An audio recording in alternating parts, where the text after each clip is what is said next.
très souvent par là, dans les secteurs d'Aboucan ou de Bébel, voilà, c'est comme ça. Et tout ça a une histoire, et donc voilà. Donc merci à vous tous d'être présents cet après-midi.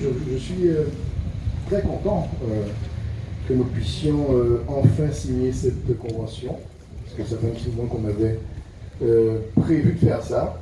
Et le contexte s'y prête d'ailleurs, puisque après tout ce qu'on a entendu ces derniers temps, eh bien, c'est vrai que cette convention arrive à point nommé pour porter quelques solutions, hein, notamment sur le travail commun des forces de sécurité.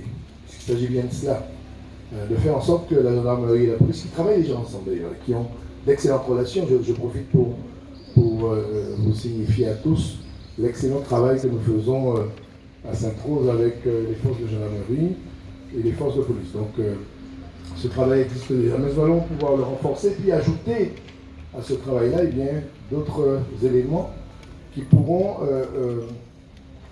nous permettre d'atteindre nos objectifs. Parce que c'est vrai que j'ai eu l'occasion, mesdames, messieurs, ici ou ailleurs, de vous présenter notre commune sous ses atouts formidables, puisque, comme vous le savez, c'est une commune qui à mon sens, sans chauvinisme aucun, est l'une des communes de Guadeloupe qui a le plus fort potentiel, avec un territoire maritime exceptionnel, de belles plages, un domaine mangrovien qui est de plus de 60% du domaine mangrovien de la Guadeloupe, une montagne généreuse, bien soufrée, et puis une population extraordinaire, une culture très forte ici.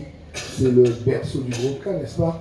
Et je crois que c'est incontestable pour tout un chacun. Donc il y a une vraie histoire qui permet, et une géographie, j'ai envie de dire, qui permet à ce territoire-là de pouvoir, dans l'avenir, espérer être un territoire majeur, surtout que, bon, ben, dans quelques jours, vous entendrez que les nouvelles ne sont pas si mauvaises pour notre ville.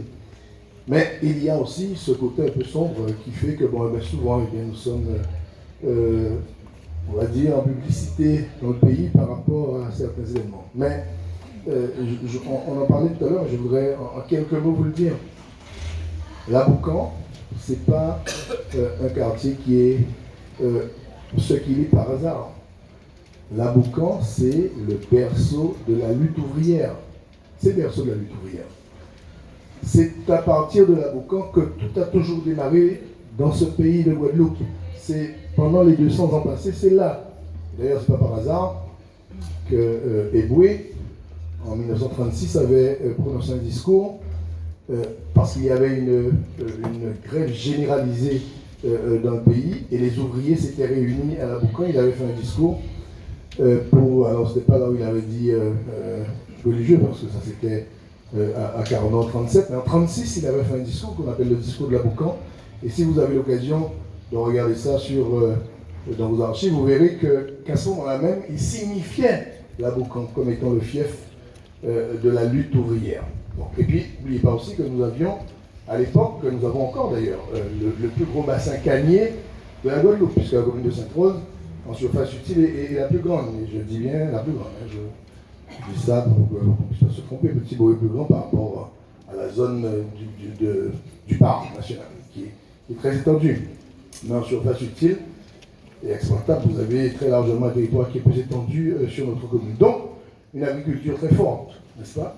Et donc, pendant de très longues années, ça a été le lieu symbolique pour les rassemblements des luttes ouvrières. Et puis, eh bien, comme on disait tout à l'heure, il y a eu quelqu'un qui a la bonne idée de construire à cet endroit-là 300 logements très sociaux, 350 même, et de parquer, permettez-moi l'expression, parquer des personnes qui symbolisaient un peu la misère sociale.